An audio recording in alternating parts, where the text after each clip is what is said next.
picture this. You wake up in what appears to be paradise. Floating gardens stretch endlessly across shimmering lakes. Magnificent pyramids pierce the sky like stone daggers. Canals weave through a city more beautiful than Venice, more organized than Rome. 300,000 souls call this place home, making it larger than any European capital of its time. Welcome to Tenochtitlan. Welcome to your final day on Earth.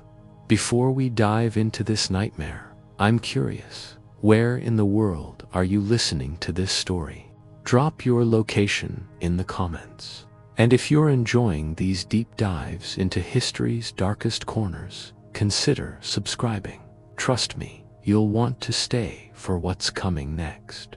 The year is 1519. You've somehow found yourself in the heart of the Aztec Empire, the most sophisticated civilization the Americas had ever seen. But sophistication, as you're about to discover, doesn't mean mercy. It doesn't mean safety. In fact, the more advanced this society became, the more creative they grew in finding ways to eliminate people exactly like you. Your eyes open to the sound of conch shells echoing across the lake.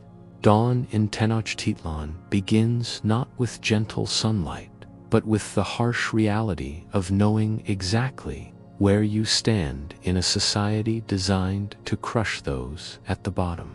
See, the Aztecs didn't just have social classes, they had social castes carved in stone, written in blood, and enforced with a brutality that would make medieval Europe look progressive. At the very top sat the Pippleton, the noble class. These weren't just wealthy people who could buy their way to influence. No, these were descendants of gods, or so they claimed, with bloodlines stretching back to the founding of the empire. Below them came the Mcawilton, the commoners, farmers, artisans, small merchants. Think of them as the middle class, except this middle class lived in constant fear of making one wrong move that would send them tumbling into slavery or worse. And then there were the Tlacotin, the slaves, people who had fallen into debt, committed crimes, or simply been born to the wrong parents. But even slavery had its hierarchy. Some slaves lived better than free commoners, serving in noble households. Others worked the fields until their bodies gave out. At the very bottom, forgotten by most histories, were the Maik. These weren't even considered people in the traditional sense. They were serfs, tied to the land like living tools, born to work, bred to suffer, destined to die without ever knowing freedom. The clothes on your back would immediately mark you for death. You see, in Aztec society, your garment wasn't just fashion, it was a legal document. Commoners could only wear rough maguey fiber, dyed in dull browns and whites. Nobles draped themselves in cotton, adorned with precious feathers and intricate patterns that told stories of their achievements. Wear the wrong fabric, and you weren't just making a fashion mistake. You were committing a capital offense. The punishment, public execution, often preceded by torture designed to serve as entertainment for the masses. But clothing was just the beginning. Your hairstyle, your jewelry, even the way you walked could betray your status. Commoners kept their hair short and simple. Nobles wore elaborate headdresses that could take hours to arrange. Step out of line, adopt a hairstyle above your station, and the punishment was swift and merciless. The most chilling part, there was virtually no social mobility. Unlike other civilizations where wealth, marriage, or achievement might elevate your status, Aztec society was a closed system. You were born into your caste, and that's where you would die. The only exception, military achievement in their endless wars, capture enemies in battle, and you might earn the right to wear better clothes or own a small plot of land. But even then, true nobility remained forever out of reach. The psychological warfare was perhaps worse than the physical restrictions. Every morning, you would wake up knowing that your entire existence served one purpose: to support those above you in the hierarchy. The fruits of your labor, the sweat of your brow, the very breath in your lungs, all of it belonged to the empire, to the nobles, to the gods who demanded constant sacrifice. Your value as a human being was measured not by your character, your intelligence, or your contributions to society, but by your usefulness to a system that viewed you as livestock. And just like livestock, when you were no longer useful, you would be disposed of without ceremony or mourning. This wasn't just social inequality. This was social engineering designed to break the human spirit. Every aspect of daily life reinforced your powerlessness, your expendability, your complete lack of control over your own destiny. But the worst was yet to come. Dawn breaks over Tenochtitlan, and your real nightmare begins. Forget everything you think you know about hard work. Aztec daily life was a relentless battle against starvation, disease, and death that never ended. Your first challenge: food. But this wasn't simply about having enough to eat. This was about navigating a culinary landscape that could literally kill you. The Aztecs had mastered agriculture in ways that would astound modern farmers, but their techniques came with deadly complications that outsiders never survived. Those floating gardens you might have admired from a distance. The chinampas required back-breaking labor that began before sunrise and ended long after sunset. These weren't simple plots of land. They were intricate engineering marvels built on swampland, requiring constant maintenance to prevent them from sinking back into the lake. Every day, workers had to drag mud from the lake bottom to maintain the soil level. This mud was rich in nutrients, yes, but it was also contaminated with human waste that served as fertilizer. The Aztecs had developed a sophisticated system of collecting excrement from the city and spreading it across their crops. Working in these conditions meant constant exposure to diseases that Europeans had never encountered. Dysentery, parasitic infections, and skin diseases were so common that most workers considered them part of normal life.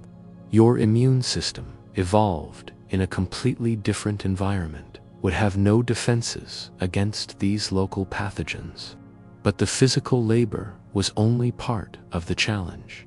The chinampas operated on a complex schedule tied to religious observances and astronomical calculations. Plant at the wrong time, harvest during an inappropriate ceremony, or fail to perform the required rituals, and you weren't just risking a bad crop, you were risking execution for blasphemy. The food itself presented another layer of danger.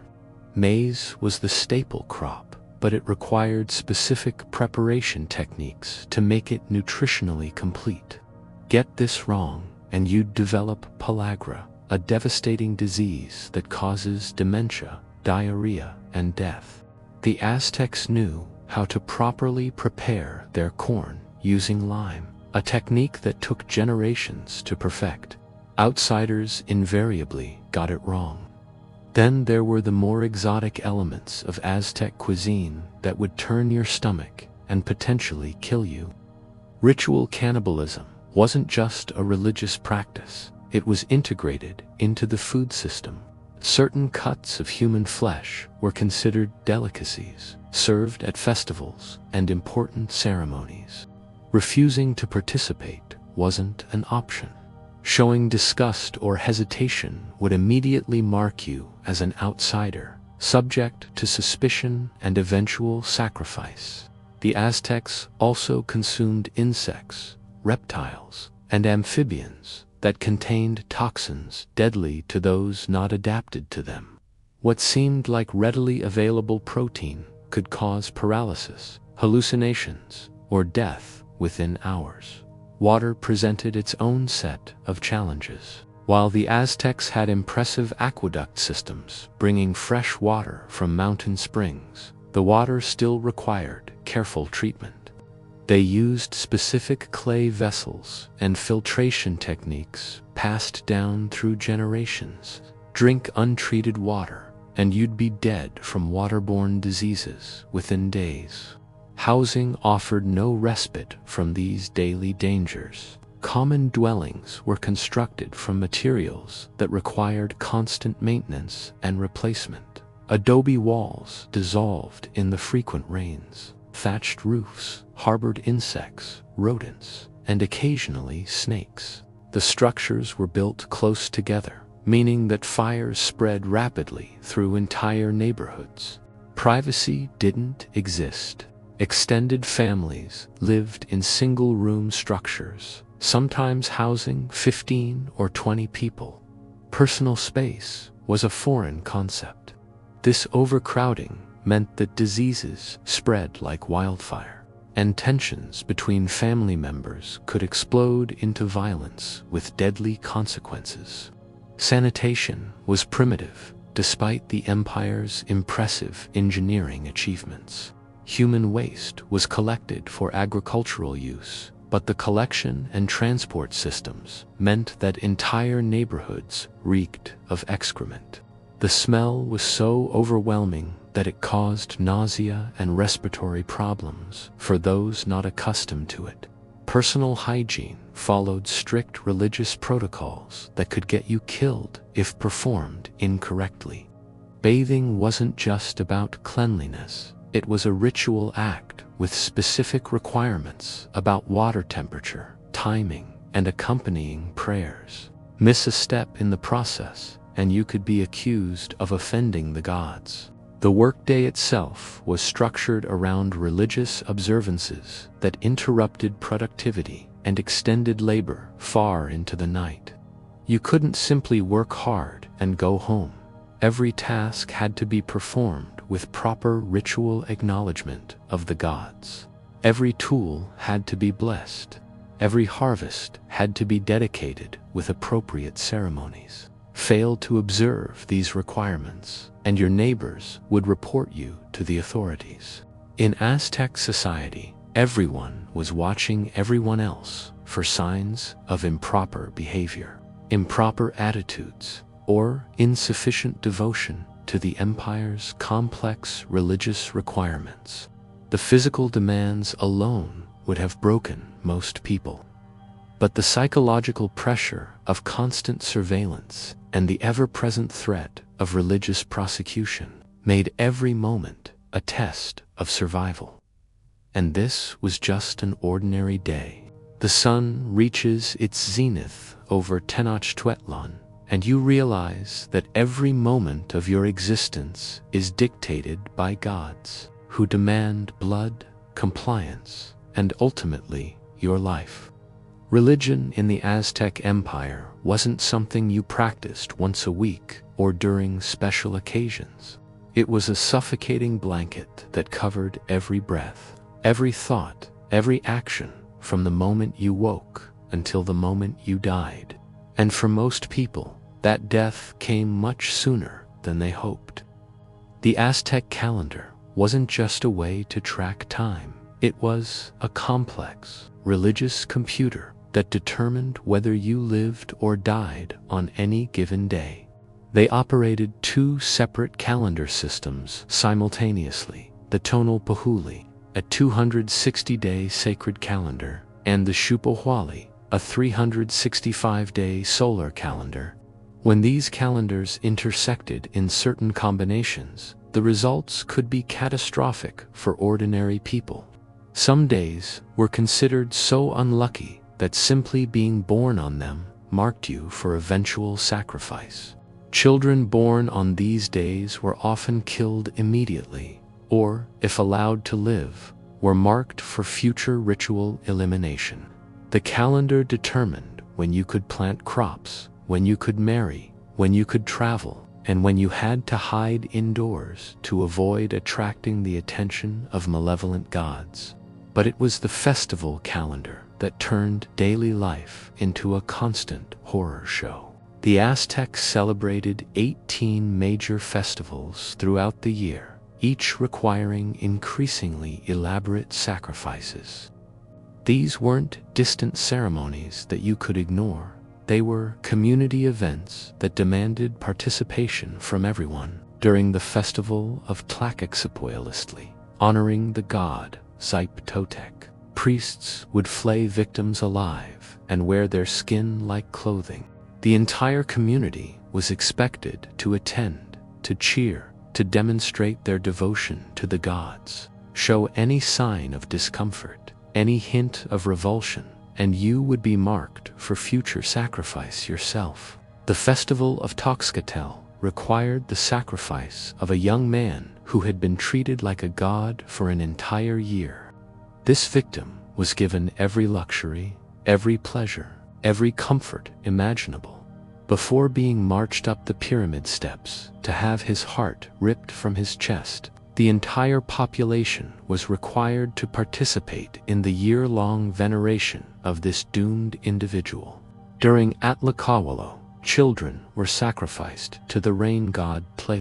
The more these children cried, the more the gods were pleased, so priests would torture them extensively before the final killing.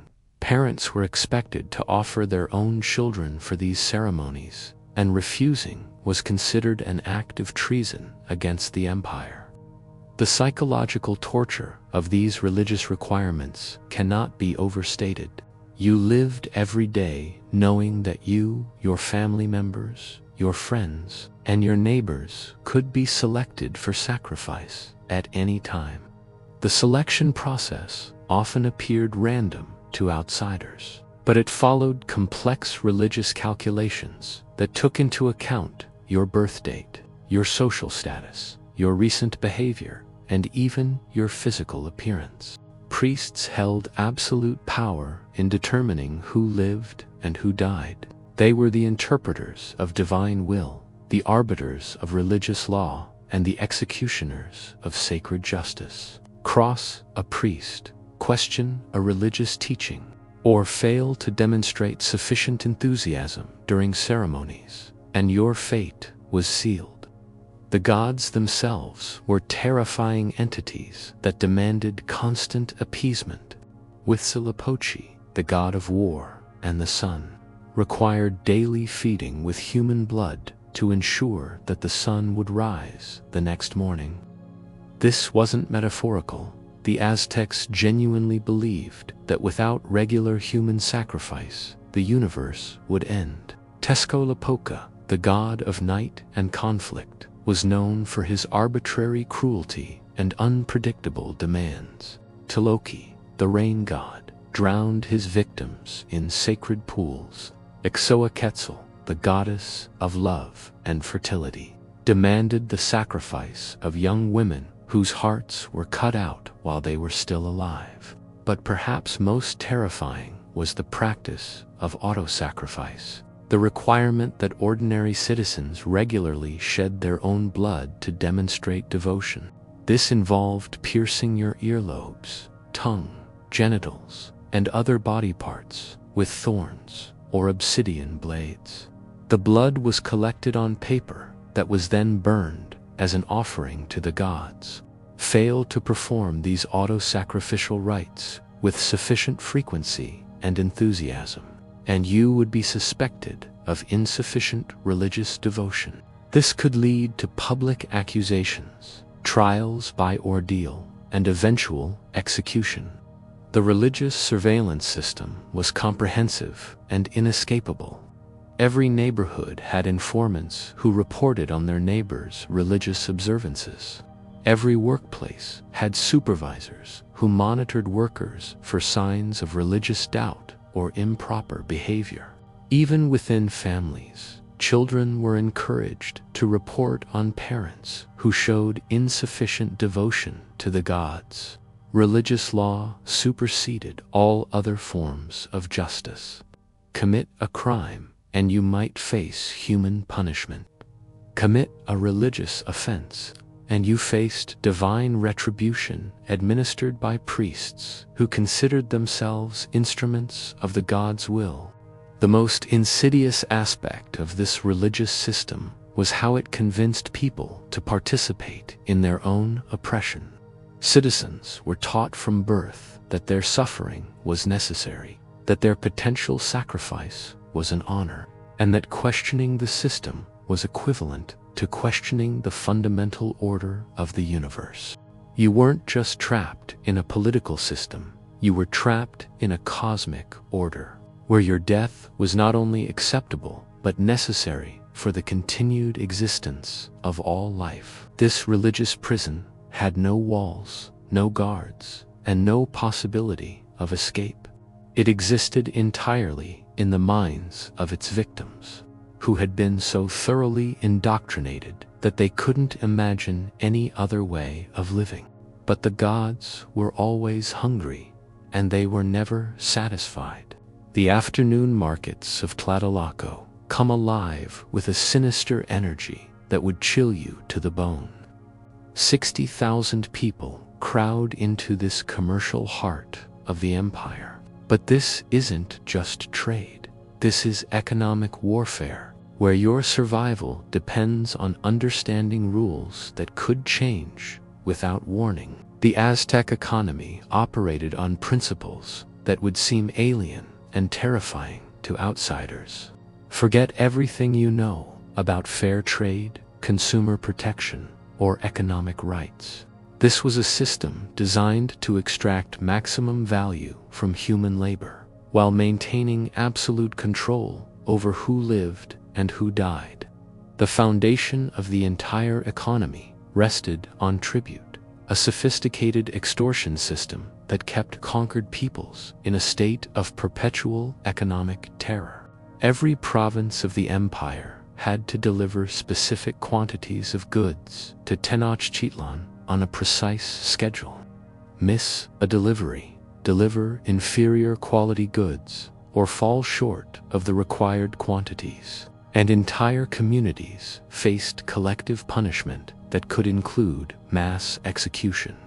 These tribute demands weren't based on what provinces could reasonably produce. They were deliberately set at levels that required extraordinary effort and sacrifice to meet. Provinces had to deliver precious metals, rare feathers, exotic foods, textiles, and most horrifically, human beings for sacrifice. The tribute lists that survived Spanish conquest revealed demands so extensive that meeting them required the mobilization of entire populations. The human tribute was perhaps the most terrifying aspect of this system. Provinces were required to deliver specific numbers of children, young men and women for sacrifice in Tenochtitlan. These weren't criminals or volunteers. They were ordinary people selected by lottery or other arbitrary methods. Families lived in constant fear that their children would be chosen for the next tribute shipment. Local economies were deliberately destabilized to maintain imperial control. The Aztecs would flood markets with goods from other provinces, destroying local industries overnight.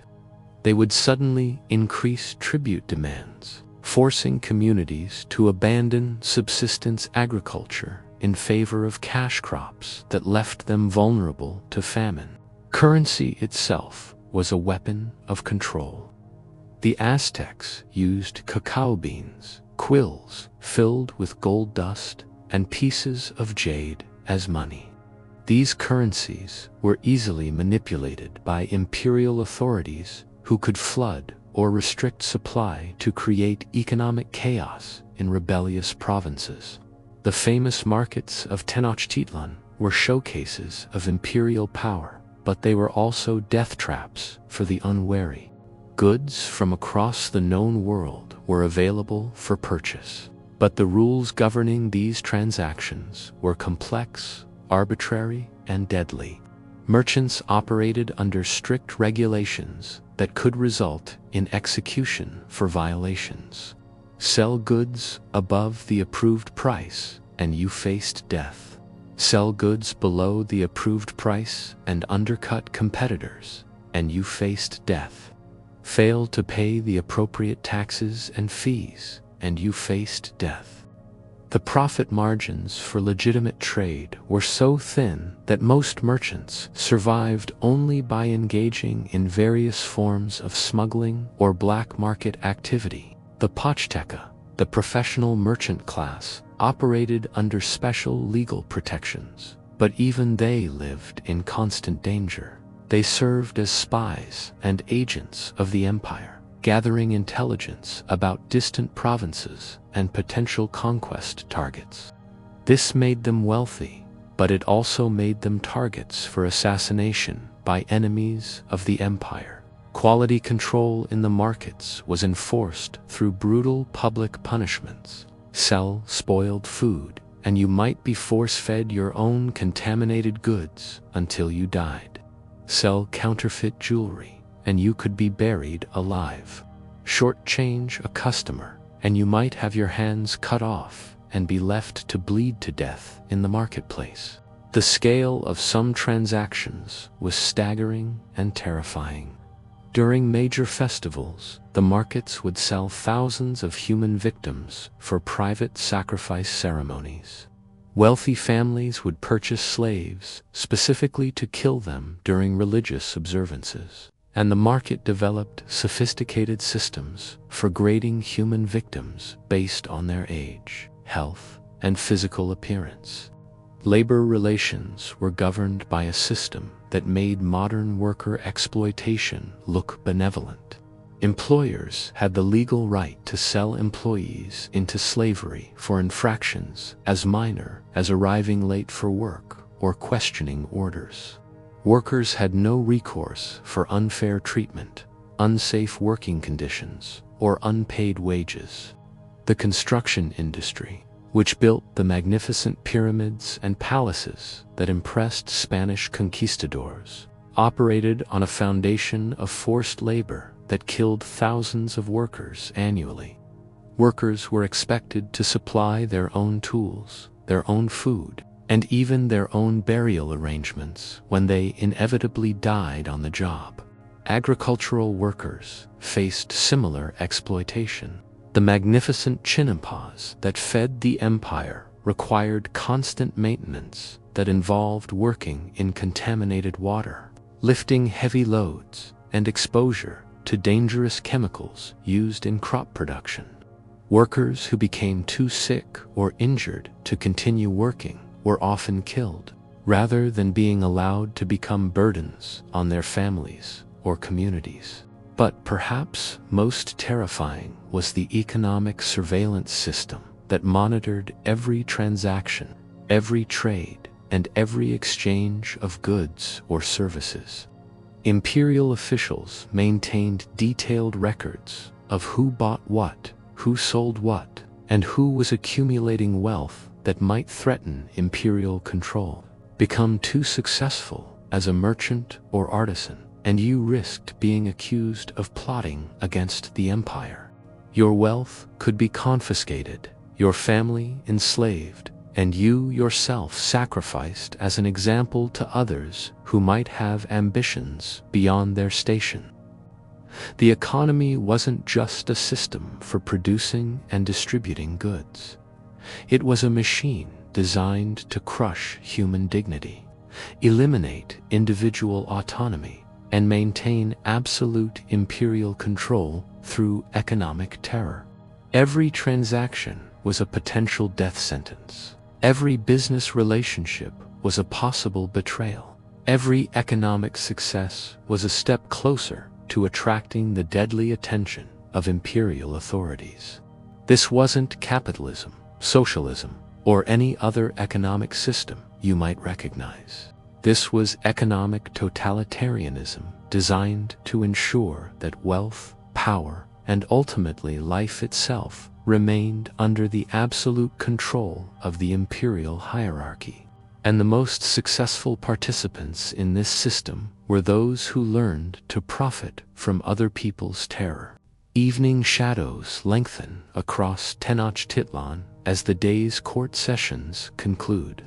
But what passed for justice in the Aztec Empire would make medieval inquisitions look like humanitarian proceedings. The Aztec legal system operated on principles that prioritized order, hierarchy, and imperial control over anything resembling individual rights or fairness. Courts existed not to protect citizens from injustice, but to protect the empire from citizens who might threaten its stability. Judges were appointed directly by the emperor and served at his pleasure. They were not impartial arbiters of law, but instruments of imperial will. Their primary responsibility was maintaining social order, not ensuring fair treatment for defendants. Justice was swift, brutal, and designed to serve as public entertainment that reinforced the consequences of challenging imperial authority. Legal procedures were deliberately designed to favor conviction over acquittal. Defendants had no right to representation, no right to present evidence in their defense, and no right to appeal verdicts. Trials were typically concluded within hours, and sentences were carried out immediately after conviction. The death penalty was prescribed for an astonishing array of offenses that would be considered minor infractions in other legal systems. Public drunkenness could result in execution, particularly for commoners who were expected to maintain strict sobriety. Adultery was punishable by death for both participants, often carried out through stoning that could last for hours. Theft was treated as a capital offense, regardless of the value of stolen goods. Steal a piece of fruit from a market, and you could face the same punishment as someone who robbed a noble's palace. The logic was that any violation of property rights threatened the fundamental order of imperial society. But the most terrifying aspect of Aztec justice was the concept of collective punishment. Crimes committed by individuals could result in punishments extended to their entire families, their neighborhoods, or even their home provinces. A single person's offense could result in mass executions designed to prevent others from following similar paths. Torture was not only legal, but encouraged as a means of extracting confessions and gathering information about potential co-conspirators. The methods used were sophisticated and designed to maximize pain while keeping victims alive for extended periods. One common technique involved slowly crushing victims' bones with specially designed stone implements. Another involved placing victims in pits filled with thorns and leaving them to die slowly from blood loss and infection. Perhaps most horrifying was the practice of flaying victims alive and forcing them to wear their own skin as they died. The courts made extensive use of trial by ordeal procedures designed to allow the gods to determine guilt or innocence through supernatural intervention. Suspects might be forced to retrieve objects from boiling water, walk across burning coals, or survive being buried alive for specified periods.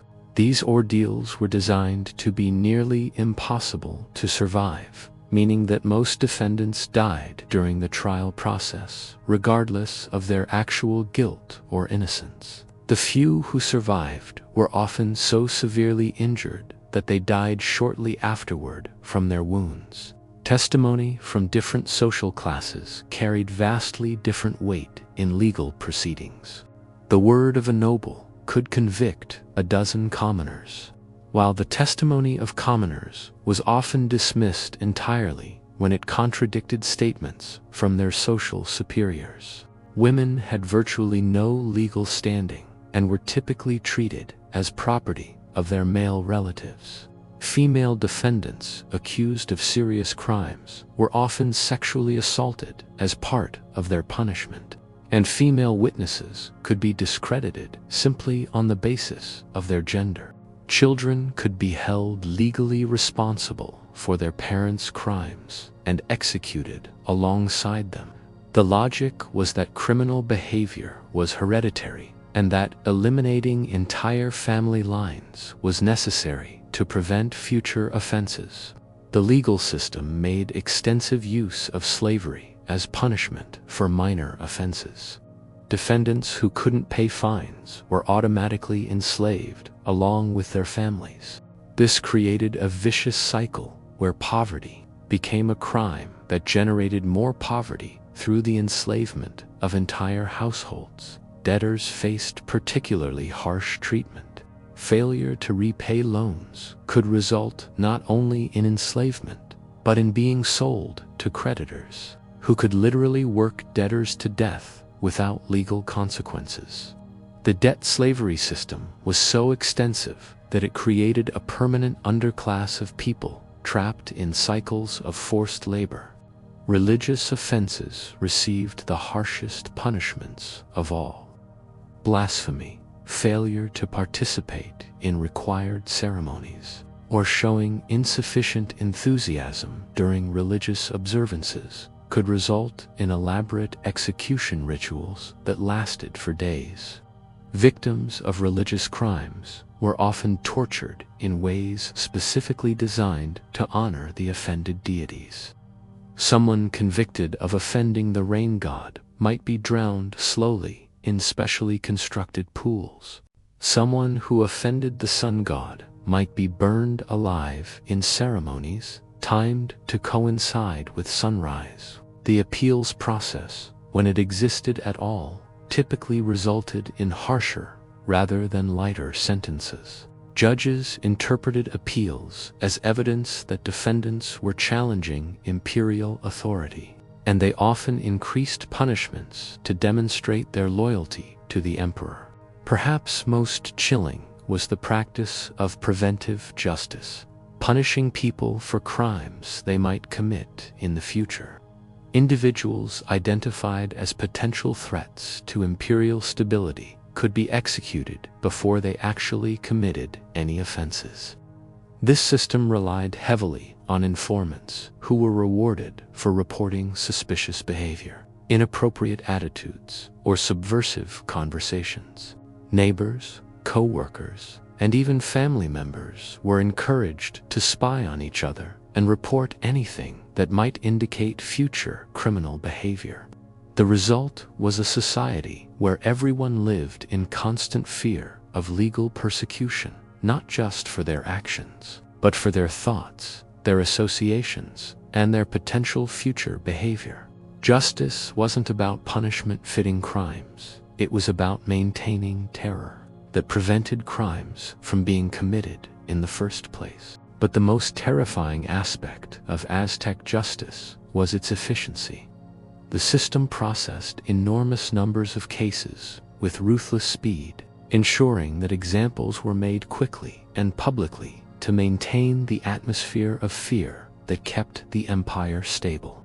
In this legal system, innocence was not a protection, guilt was often irrelevant, and survival depended entirely on avoiding the attention of authorities, who viewed every citizen as a potential threat to imperial order. As night begins to fall over Tenochtitlan, the pyramids cast long shadows that seem to reach toward you with promises of unimaginable horror. For in the Aztec Empire, death wasn't just inevitable. It was an art form perfected through centuries of practice. The scale of human sacrifice in the Aztec Empire defied comprehension.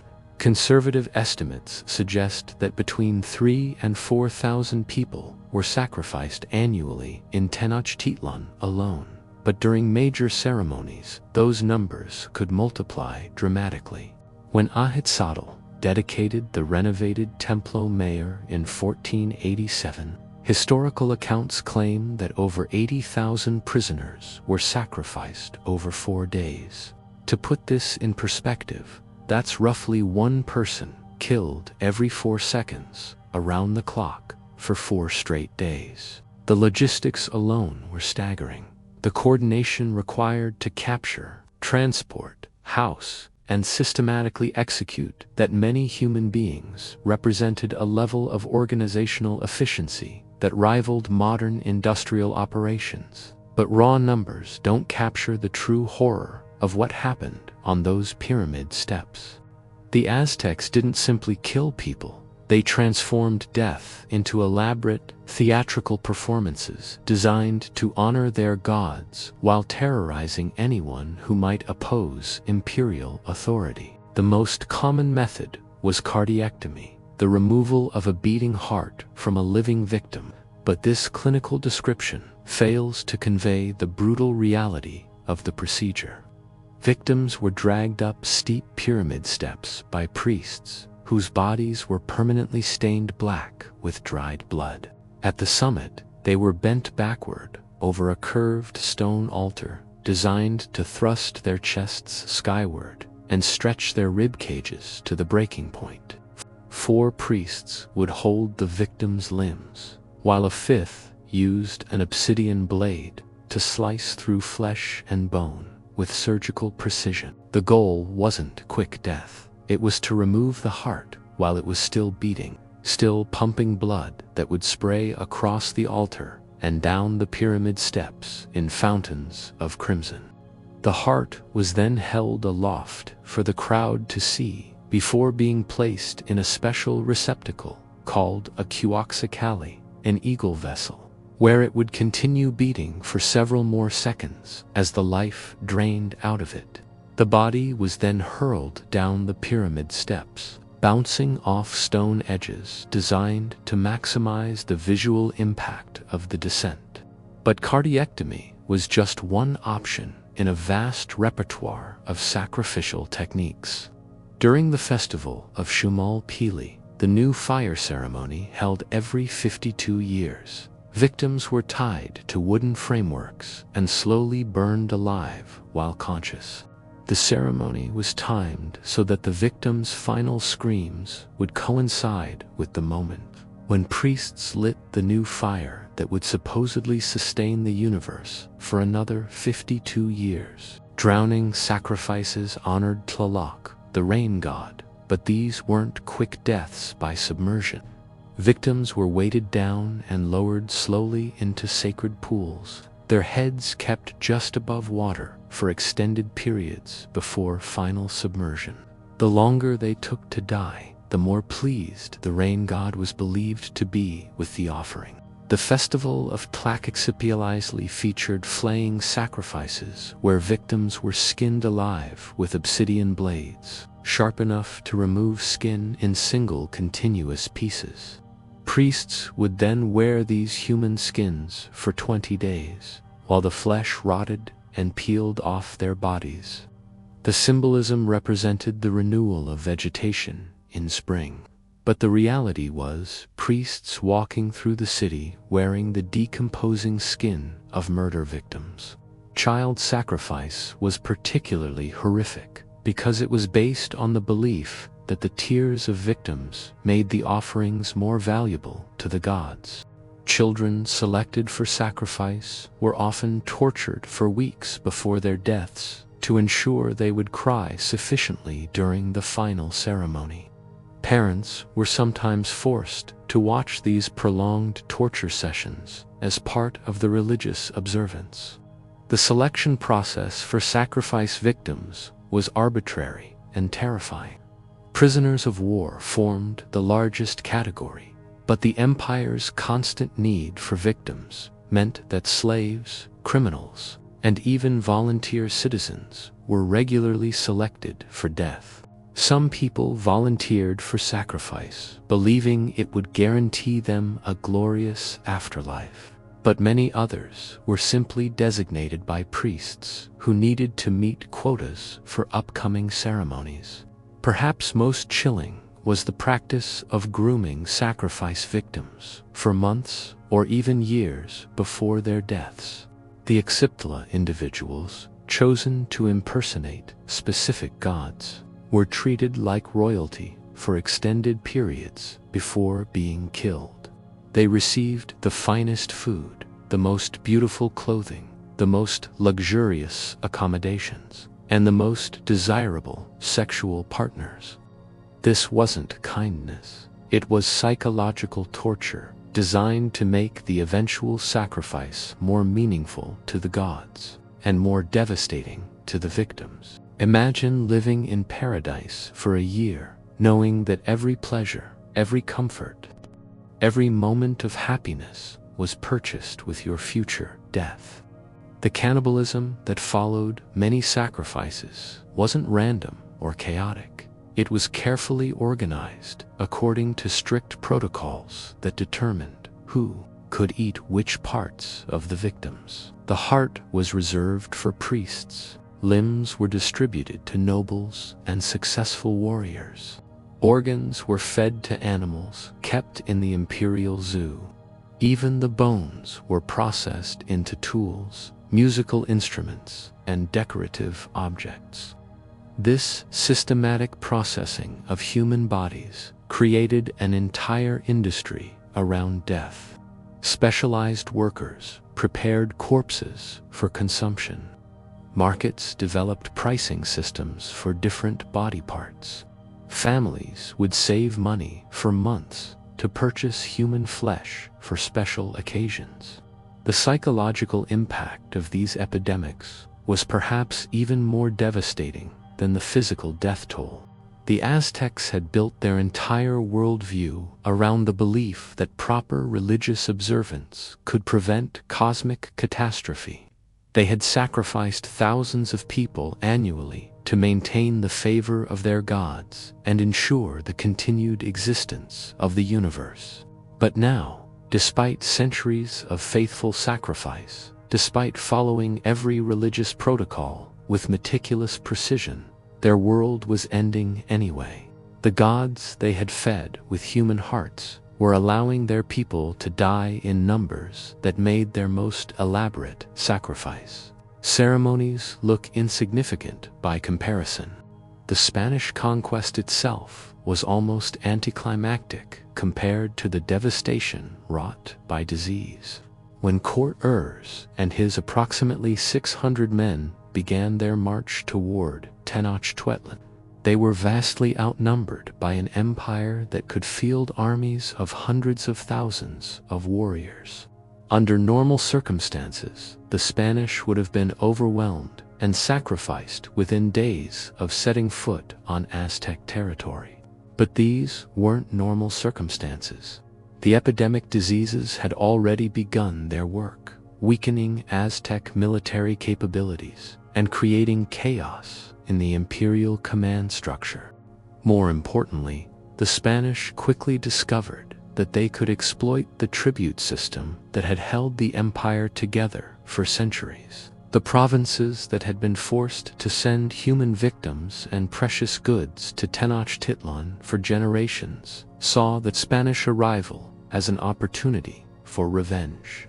Tlaxcalteca, Texcoco, and dozens of other subjugated peoples eagerly joined forces with the conquistadors, providing them with thousands of indigenous allies who knew Aztec military tactics, understood local geography, and had powerful motivations for destroying the empire that had oppressed them.